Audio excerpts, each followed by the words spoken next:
সবার আগে প্রায় 2-2.5 ঘন্টা আগে থেকে রাজপথে অভিজিৎ গাঙ্গুলি। কেন, কোন জায়গা থেকে এত সকাল সকাল অভিজিৎ গাঙ্গুলির বেরিয়ে পড়া? কারণ হচ্ছে গতকাল রাতে রাত 12টা নাগাদ যখন আমি ভাবছিলাম যে এবার একটু শুয়ে পড়ি, তখনই ফোন নন্দীগ্রাম থেকে। পুলিশ ভয়ানক বর্বরোচিত আক্রমণ করছিল আমাদের সাপোর্টারদের ওপর, আমাদের নেতাদের ওপর। আর ঘুম হলো না। তখন আমি এদেরকে ফোন করলাম, আমাদের পুলিশ অবজারভার এবং আমাদের জেনারেল অবজারভার যারা, তাদেরকে ফোন করলাম।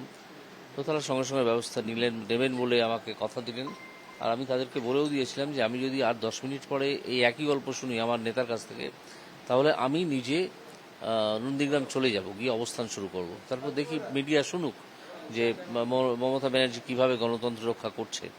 আমার মনে পড়ে যাচ্ছিল সেই 72 সালে যেভাবে নির্বাচন হয়েছিল না, একটা সিদ্ধার্থ শঙ্কর রায়ের আমলে, তার যে গল্পগুলো শুনেছিলাম সেই গল্পের কথা। কিন্তু আপনি যখন প্রথম বেরোলেন এবং একদম সরাসরি হলদিয়াতে চলে গেলেন, যেখানে বিজেপি এজেন্টরা ঢুকতে পারছে না, একদম সকাল সকাল আপনি চলে গেলেন, বিরাটভাবে বাধার সম্মুখীন হলেন। আমার তো বেরোনোর কথা ছিল 7টার সময়। আমার কাছে সেই রাত্রেই খবর এলো কোন ওপর মহল থেকে যে আপনাকে এক্ষুনি বেরোতে, মানে সকাল 5টায় বেরিয়ে 6টায় ওখানে পৌঁছে যেতে হবে। 7টা থেকে ভোট শুরু, আমাদের এজেন্টদের বসতে দেবেন, আর একটা পরিকল্পনা ওরা করেছে। এজেন্টকে বুথে নিয়ে বসিয়ে দিয়ে প্রিসাইডিং অফিসারকে বলে নজর রাখার ব্যবস্থা করে তারপর আমি বেরিয়েছি। অভিজিৎ গাঙ্গুলি রাজনীতির ময়দানে এবং আজকে ভোটের দিন এমন কিছু কটূক্তি শুনতে হয়েছে, এমন কিছু শব্দ শুনতে হয়েছে জাস্টিস অভিজিৎ গঙ্গোপাধ্যায়কে, সেটা নিজের ব্যক্তিত্বের সঙ্গে কিভাবে আপনি অ্যাডজাস্ট করছেন আজকে এই মুহূর্তে?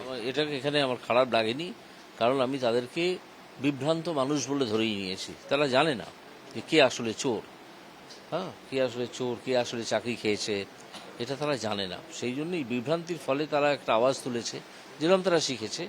এরা তো রাজনীতির রও শেখে না, এরা চিৎকার চেঁচামেচি শেখে, অসভ্যতা শেখে, এইসব শেখে তাদের নেতাদের কাছ থেকে। তো সেইভাবে আমি তাদের বিভ্রান্ত হওয়া মানুষ বলে ধরে নিয়েছি, সেই জন্য আমার কোনো খেদ নেই।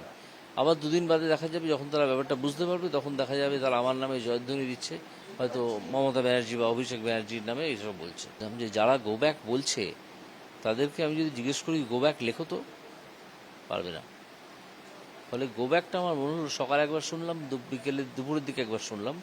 আমার মনে হয় এটা তাদেরকে শিখিয়ে দেওয়া হয়েছে যে বিজেপির কোনো নেতা এলে বা অভিজিৎ গঙ্গোপাধ্যায় এলে তোমরা গো ব্যাক স্লোগান দেবে। গো ব্যাকের মানে কি সেটাও বোধহয় তারা জানে না। একটা জায়গায়, একটা আসনে আপনি ছিলেন, সেখান থেকে এই অবস্থায়। আমার সেই ইগোটা তৈরি হয়নি, আমি নিজের মধ্যে সেই ইগোটা তৈরি হতেই দিইনি। কুণাল ঘোষ একটু আগেই তিনি বলেছেন যে পূর্ব মেদিনীপুরে 2টো জায়গাতেই বিরাটভাবে বহিরাগত ঢোকানো হচ্ছে, নন্দীগ্রামে সোনাচূড়া, বিভিন্ন জায়গায় খেজুরি। কি বলবেন, এই বহিরাগত ঢুকিয়ে ভোট করছে বিজেপি?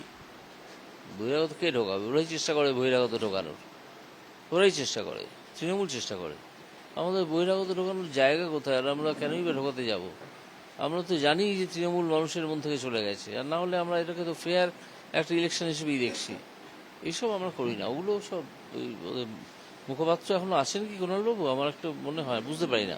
যাই হোক, কুণালবাবু উনি আছেন, মানুষ ভালো, খারাপ নন, তো আমার সঙ্গে বিশেষ পরিচয়ও আছে। কিন্তু কুণালবাবু বলেছেন, কি করা যাবে, সত্যি নয়। যেভাবে ভোট চলছে, কতটা কনফিডেন্ট নিজের জেতার ব্যাপারে? না, এইসব প্রেডিকশন আমি করি না। এটা ভোটের বাক্স যখন খোলা হবে, কৌটো বলি আমি, ভোট কৌটো যখন খোলা হবে তখন দেখা যাবে। কোনো প্রেডিকশন নয়, মানুষের ওপরই সম্পূর্ণ আস্থা এবং ভরসা প্রাক্তন বিচারপতি অভিজিৎ গঙ্গোপাধ্যায়। তবে যদি কোনো রকমভাবে বাধা আসে, তার উপযুক্ত জবাব দেওয়া হবে, এভাবেই মন্তব্য করলেন তমলুকের বিজেপি প্রার্থী অভিজিৎ গঙ্গোপাধ্যায়। ক্যামেরায় দীপঙ্করের সঙ্গে রণজয় মুখোপাধ্যায়, NKTV বাংলা, তমলুক।